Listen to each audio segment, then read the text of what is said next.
বসন্তের শুরুতে বাজারে এখন অনেক এঁচোড় পাওয়া যাচ্ছে। এই সময় এঁচোড় খেতেও কিন্তু খুব ভালো লাগে। আজকে আমি এঁচোড়ের নিরামিষ রেসিপি আপনাদের সঙ্গে শেয়ার করব। আশা করি আপনাদের ভালো লাগবে।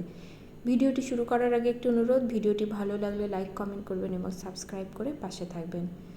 এঁচোড়ের রসা করার জন্য এখানে আমি এঁচোড় অর্ধেকটা পরিমাণ আছে, আমি প্রথমে ভালো করে বাটিয়ে নেব, তারপরে ছোট ছোট টুকরো করে কেটে নেব।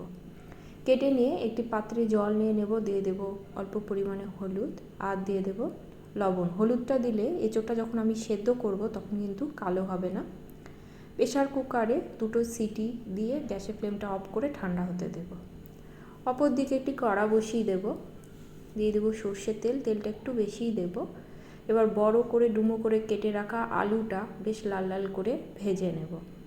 আলুটা আমার ভাজা হয়ে গেছে। এবার তেল থেকে তুলে নিয়ে ওই তেলেই বেশ কিছুটা পনির, যেটা ছোট ছোট করে কেটে নিয়েছিলাম, সেটা আমি হালকা করে ভেজে নেব। পনির কিন্তু খুব একটা ভাজার দরকার নেই। পনিরটা ভেজে নিয়ে আমি একটু জলের মধ্যে ভিজিয়ে রাখবো। পনিরের তেলেই আমি সেদ্ধ করে রাখা এঁচোড়টা, সেটাও আমি লাল লাল করে ভেজে নেব। এঁচোড় এভাবে ভেজে রান্না করলে এঁচোড়ের টেস্টটা কিন্তু অনেক বেড়ে যায়। এঁচোড় সেদ্ধর সময় যেহেতু নুন হলুদ দিয়েছিলাম, তাই ভাজার সময় কিন্তু আর নুন হলুদ দেব না। এঁচোড়টা ভাজা হয়ে গেছে, তুলে নেব। কড়াতে দিয়ে দেবো আর একটু সর্ষের তেল। তেলটা গরম হলে ফোড়নে দেব গোটা জিরে আর দেব হিং। ফোড়নটা থেকে সুগন্ধ বেরোলে একটা মাঝারি মাপের টমেটো কুচি করে সেটা দিয়ে দেব। টমেটোটা মজে আসা পর্যন্ত রান্না করে নেব। এখানে আপনারা চাইলে পেস্টও ব্যবহার করতে পারেন। টমেটোটা বেশ মজে এসেছে, এবার দিয়ে দেব 2 চামচের মতো আদা এবং জিরে বাটা। মশলার বাটি ধুয়ে অল্প জল দিয়ে মশলাটা আমি কষিয়ে নেব। এখানে আমি কিন্তু বাটা মশলা ব্যবহার করছি, আপনারা চাইলে গুঁড়ো ব্যবহার করতে পারেন। তবে নিরামিষ রান্নাগুলোতে আমি একটু মশলা বেটেই করি। দিয়ে দেব ঝাল লঙ্কার গুঁড়ো আর হলুদ, আর দেব স্বাদ অনুসারে নুন। লঙ্কার পরিমাণটা অর্থাৎ ঝালের পরিমাণটা আপনারা আপনাদের টেস্ট অনুসারে যোগ করবেন।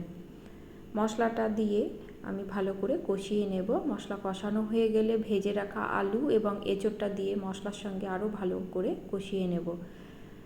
আমি মোটামুটি 5 থেকে 6 মিনিট মশলাটার সঙ্গে আমি এঁচোড় এবং আলুটা কষিয়ে নিয়েছি। মশলা কষানো হয়ে গেছে, একটা সুন্দর সুগন্ধ বেরিয়েছে। দিয়ে দেব উষ্ণ গরম জল। জলটা দিয়ে ভালো করে মিশিয়ে নিয়ে ঝোলটা আমি বয়েল আসতে দেব। আমি ঢাকা দিয়ে 5 থেকে 7 মিনিটের মতো রান্না করে নেব। গ্যাসের ফ্লেমটা কিন্তু এই পর্যায়ে মিডিয়াম টু লোতেই থাকবে। মাঝে একবার ঢাকা খুলে দেখে নেব আমার এঁচোড় এবং আলুটা কিন্তু অনেকটাই সেদ্ধ হয়ে গেছে।